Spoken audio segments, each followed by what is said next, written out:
throw 3 men bound into the fire?" "Yes, of course, Your Majesty," they replied to the king. He exclaimed this, "Look, I see 4 men, not bound, not tied, walking around in the fire unharmed, and the 4th looks like the Son of God."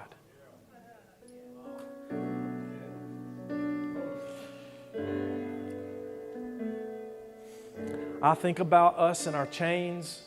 I think about us being bound and how we prayed. We would have prayed, "God, I need you to not let it go to that point.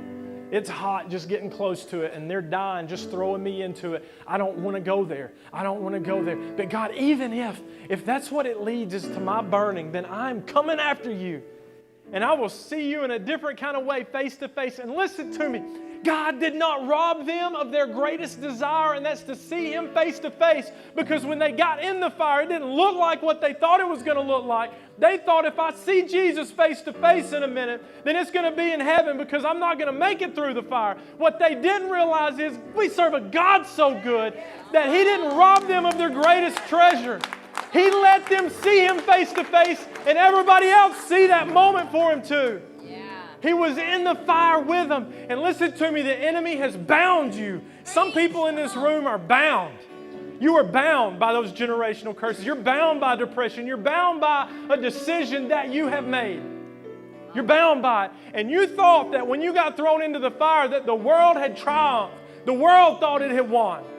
But something that I read and I noticed more in this story this time than I've ever noticed before, it just kept coming up as bound. They threw him in bound.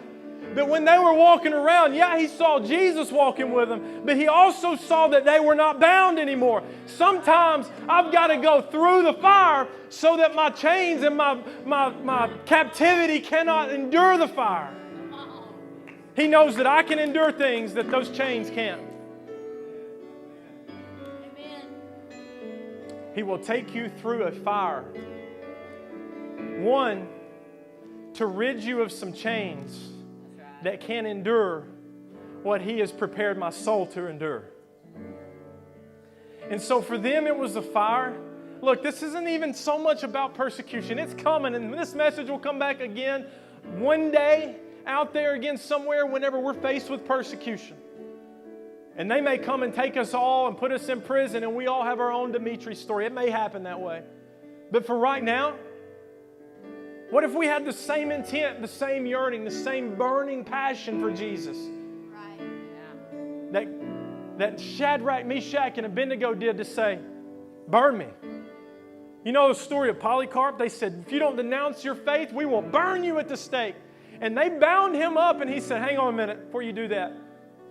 He said, don't even worry about tying me up here, because the same God that brought me here is the same God that will keep me here through your fire. And they caught him on fire, and it said it was the most beautiful display. This is years later. It was the most beautiful display of fire, this light, beauty that shone, because just like the burning bush, he was on fire, but he was not consumed. He just kept preaching. He just kept teaching. They had to go about another way to get him quiet, because that's the God that we serve. Yeah. Stop worrying so much about your life, what you will eat or what you will drink or what will somebody else think. The source of anxiety is selfishness. Miranda's told me that all week. I said, that right there might make me a little anxious. She said, the reason you're anxious is because you're selfish. If you're worried, I don't think I want to go to church. I don't think I want to go out there in the world and tell people about Jesus because I don't know. No, it's because you're selfish. It's time that we get over ourselves and we start living for Christ. Maybe the storm that you're going through right now, maybe the fire you're going through right now is so that He can separate some chains that have been binding you. So stop praying your way out of the fire. I bet Shadrach, Meshach, and Abednego wasn't ready to get out of that fire. I'll stay here all day. I ain't got nowhere else to be. I'll sit here forever. When they came out, it says that their clothes didn't even smell.